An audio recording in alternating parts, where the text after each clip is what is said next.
Well, cool afternoon for us around southern West Virginia, seasonably so. But as we go through the day tomorrow, though, we are going to see a very chilly start to the morning. In fact, let's go hour by hour now in Beckley to show you what it looks like as we go through the morning into the afternoon. We start off with temperatures in the mid to upper 30s at 6 and 7 o'clock. That's what our futurecast says. And then it says we'll rebound nicely into the mid to upper 60s by the time it's all said and done. That's a 30-degree spread, by the way, between the low and the high. A little quick math tells us that. That means that the air is still pretty dry around the region as we see high pressure in charge of things. Advisories and watches now, a freeze warning actually now for Pocahontas County, and we have frost advisories for all the counties highlighted in this bluish color on your screen, which includes Raleigh and also Summers, Greenbrier, Fayette, and Nicholas counties. And there could be some patchy frost in other areas as well. So just because you're not in the advisory or the warning doesn't mean you won't see some patchy frost. You want to cover up that tender vegetation or just bring it inside if you can. Route 460, Route 52 in the Bluefield area looking pretty good here. Traffic is flowing smoothly. Temperatures are sitting in the middle 40s around the eastern third of the country, at least as you go from West Virginia northward to the Great Lakes. 44 in Beckley and also in Cleveland, 42 in Syracuse, 51 in New York and as well as in Boston, 51 also in D.C., 57 in Charlotte, mid to upper 60s as you head further off to the southwest to places like Atlanta and Nashville. Regional satellite radar, not really too much to look at over the eastern third of the country. There are a few showers in the areas right around Maine and into the Canadian Maritimes. The bulk of the showers, at least the closest ones to us, though, are off to our northwestern portions of Wisconsin, back into Minnesota and Iowa, heading in our direction. Going to take a little time for them to get here, though. It won't be until Sunday we begin to pick up a chance for some rain.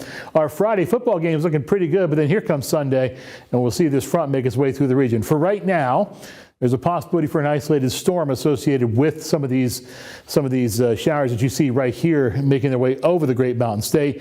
I do believe we're going to see a chance for some storm. I think we'll stay away from severe weather, but watch out for some gusty winds at times as we go through our Sunday evening. That's a possibility. And Tuesday, another front comes through the region. That takes us into our Wednesday when temperatures really begin to cool off. Behind that secondary front, nice reinforcing shot of cool air. How much rain are we talking about over the next week then? The European model actually has us with more than an inch at a fairly widespread basis over the next week, which is good news because, of course, we are very dry, have been very dry for quite a while now. Highs tomorrow for some selected cities around the region. We start off in the upper 30s, mid 30s in some places like Marlton. We'll tap out in the mid to upper 60s, 67 in Fayetteville and Oak Hill, as well as in Beckley, 67 also in Bluefield, 68 in Princeton, lower 70s in Pineville and Welch. Hour by hour we go now in Bluefield, temperatures dropping into the upper 30s and then again rebounding to the mid to upper 60s.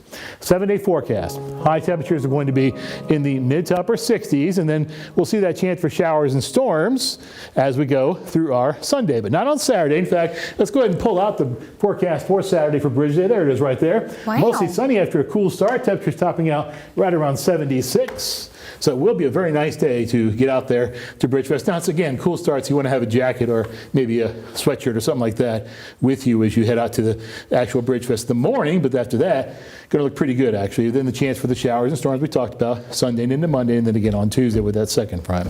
All right. So it's very interesting to see that, again, Friday, Saturday are going to look great, but then we see those lows, super low. At the beginning of your forecast, you even said that we're going to start seeing, or that we will see a 30-degree spread or whatever. Now, right. Also, too, you mentioned that we are seeing a frost advisory.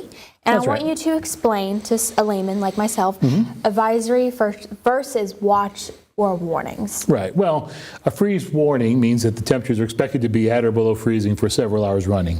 Okay. A hard freeze would be if they're below 28 degrees for several hours running. So that means that temperatures are well below freezing for a while. And that, of course, can cause damage to tender vegetation, vegetation that, of course, can't handle the cold.